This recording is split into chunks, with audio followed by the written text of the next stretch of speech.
Helios Airways penerbangan 522 adalah penerbangan Boeing 737-300 Helios Airways yang telah jatuh di gunung pada tanggal 14 Ogos 2005 pada pukul 12.04 EEST di utara Marathon dan Varnavas, Yunani yang terbang dari Lanasa, Cyprus. Kekurangan oksigen telah menyebabkan lumpuhnya kru penerbangan, menyebabkan terjadinya kecelakaan pesawat setelah kehabisan bahan bakar. Pasukan penyelamat telah menemukan bangkai pesawat di dekat Grammatico, 40 km dari Athena. Seluruh dari 121 orang di atas pesawat semuanya terbunuh. Dengan jumlah korban seramai 121 orang yang semuanya tewas, ini adalah bencana penerbangan yang paling mematikan dalam sejarah Yunani, melebihi daripada kecelakaan Olympic Airlines DC-6 di mana 90 penumpang dan kru penerbangan yang telah terbunuh. Ini adalah kecelakaan ke-69 dari Boeing 737, iaitu pesawat jet penumpang paling banyak yang digunakan di dunia sejak diperkenalkan untuk bertugas pada tahun 1968.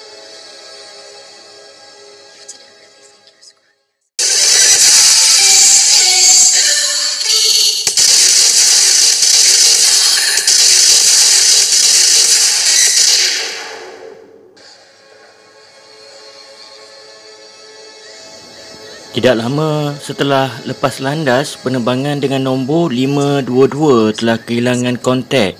Jet tempur bergegas mencari dan menyaksikan pemandangan yang mengejutkan di udara. Pada akhir minggu di tahun 2005, tragedi menimpa sebuah pesawat penumpang di dekat Yunani. Di waktu awal pagi sekali pada 14 Ogos tahun 2005, ketika 121 orang naik pesawat Boeing 737 Helios Airways penerbangan 522 yang dijadualkan terbang dari Lanasa ke Praha melalui Athena, termasuk penumpang dari Yunani, Cyprus dan Australia. Selama penerbangan, kru menjadi tidak mampu kerana apa yang kemudian ditemukan penyelidik adalah hilangnya tekanan pada kawasan kabin. Pesawat 737 melanjutkan dengan autopilot dan dinyatakan memberontak ketika gagal melakukan kontak radio saat memasuki wilayah udara Yunani. Dua jet tempur F-16 milik Angkatan Udara Yunani dikerahkan untuk menyelidiki situasi dan mereka melaporkan menyaksikan pemandangan yang mengharukan di atas Laut Aegea. Pilot pesawat tempur melihat co-pilot merosot di atas kontrol di bahagian kokpit tidak bergerak langsung. Mereka tidak dapat membayangkan si kapten yang kerusinya telah kosong. Mereka juga melaporkan melihat dua orang lainnya yang berusaha bermati-matian untuk mengesuai pesawat sementara masker oksigen darurat tergantung di kabin penumpang. Melansir dari news.co.au pada tanggal 16/8/2021, selama 90 minit setelah peringatan dinaikkan, pesawat terbang terus sampai kehabisan bahan bakar dan jatuh di daerah pergunungan 40 km utara Athena pada pukul 12.03 waktu siang, menewaskan semua orang yang ada di dalam pesawat. Penerbangan terkutuk itu adalah kecelakaan udara terburuk dalam sejarah Yunani dan dikenal sebagai penerbangan hantu. Jadi timbul di sini persoalan, apakah sebenarnya yang telah berlaku? Kemudian dilaporkan bahawa dua orang yang terlihat di kokpit adalah seorang pramugari dengan pelatihan pilot, Andreas Prodoromo, dan pacarnya Haris Karalambos. Pasangan itu terlihat dalam rakaman video yang diambil dari pesawat F-16. Mereka dilihat telah berusaha untuk mengambil alih pesawat. Andreas telah melepaskan autopilot dan mengambil kendali kemudi, kemudian menurunkan pesawat hingga sekitar 7,000 kaki Tetapi ketika mencuba mengangkatnya melewati kawasan pergunungan, ia kehabisan bahan bakar dan jatuh terhempas. Diperkirakan pesawat tersebut memiliki kapasiti bahan bakar untuk terbang hanyalah hingga 3 jam sahaja. 2 detik sebelum tumbukan, Andreas dilaporkan meminta bantuan. Mayday! Mayday! Itu adalah yang terakhir dari 2 panggilan darurat yang diyakini dia telah lakukan dalam 10 minit terakhir dalam penerbangan. Dia juga dilaporkan mengatakan Voitia, iaitu bermaksud bantuan untuk beberapa kali dengan nafas yang sangat berat, menunjukkan dia sedang berjuang bermati-matian dalam usahanya untuk menerbangkan pesawat tersebut. Sebahagian besar mayat yang ditemukan dari pesawat dibekukan dan diikat ke kerusi penumpang mereka. Autopsi pada penumpang sejauh ini menunjukkan mayat-mayat itu telah membeku, termasuk beberapa yang kulitnya hangus terbakar akibat kecelakaan tersebut, kata sumber Kementerian Pertahanan setelah kecelakaan itu. Sekitar 1/3 dari mereka yang terbunuh adalah kanak-kanak.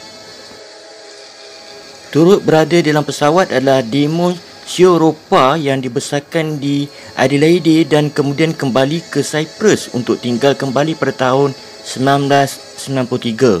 Warga negara Australia bersama dengan isterinya Margarita dan anak-anak mereka Sofia yang berumur 10 tahun dan Luana berumur 9 tahun. Kesemuanya tewas dalam kecelakaan itu.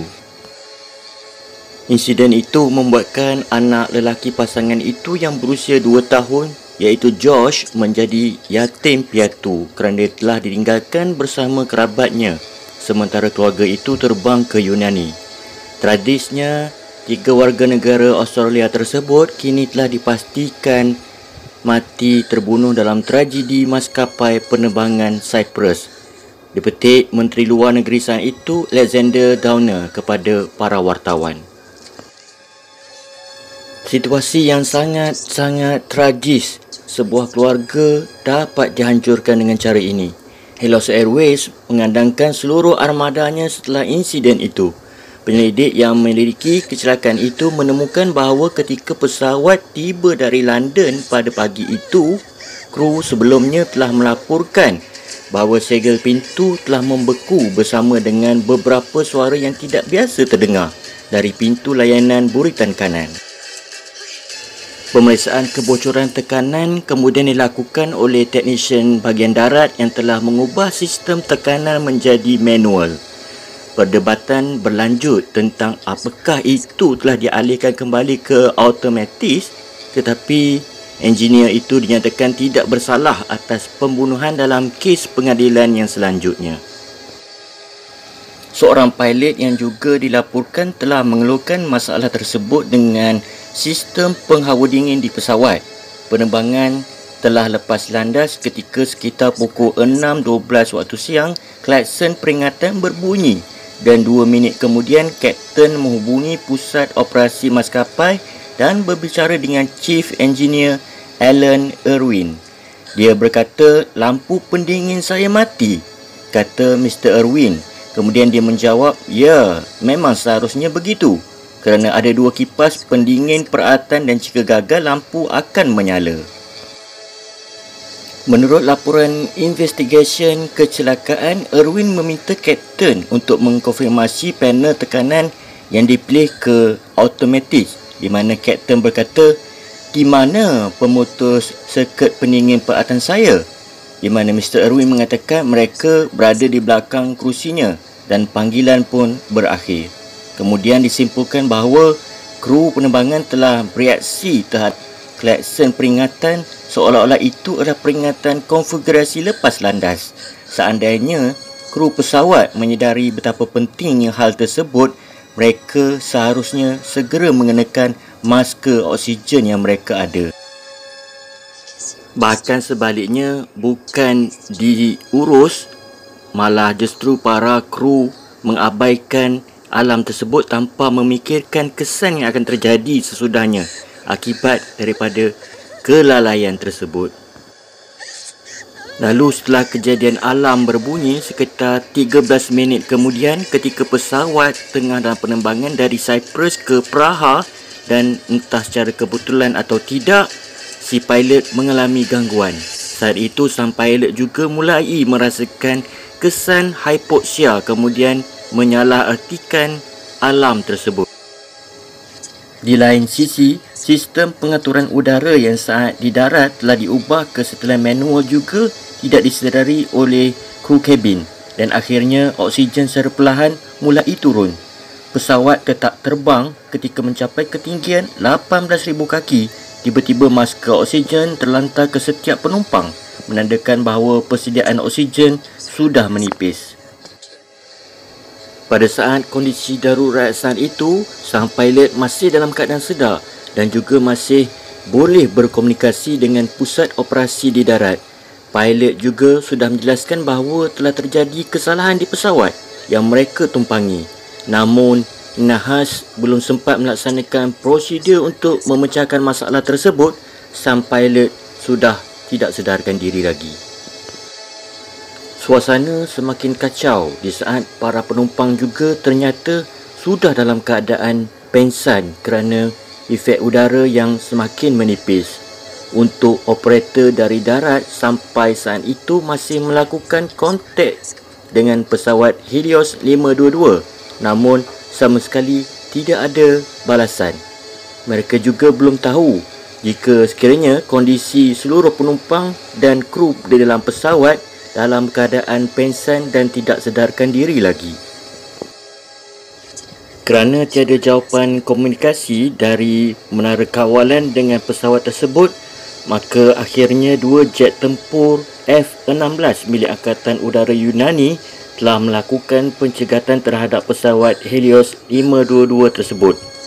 Pilot pesawat jet tempur menjadi sangat hairan ketika ia menyaksikan sendiri bahawa pilot dan seluruh penumpang di dalam pesawat sudah berada dalam keadaan tidak sedarkan diri dan terlihat terbujur kaku kesemuanya. Pesawat tersebut melayang-layang di udara tanpa pilot kerana masih sempat menggunakan mod pilot automatik. Saat itu diperkirakan kerana kehabisan oksigen dan juga suhu udara yang sudah menyentuh negatif 40 hingga negatif 60 darjah Celsius hingga akhirnya kesemua orang di pesawat itu menjadi mayat yang beku. Lalu setelah hampir 3 jam lamanya pesawat itu melayang-layang terbang di udara, akhirnya Helios 522 kehabisan bahan bakar. Pada ketika itulah pesawat itu jatuh dan hancur berkeping-keping serta menewaskan kesemua 121 orang penumpang di dalamnya. Sungguh sangat-sangat tragis peristiwa tersebut. Seluruh orang tewas seketika menghujam tanah.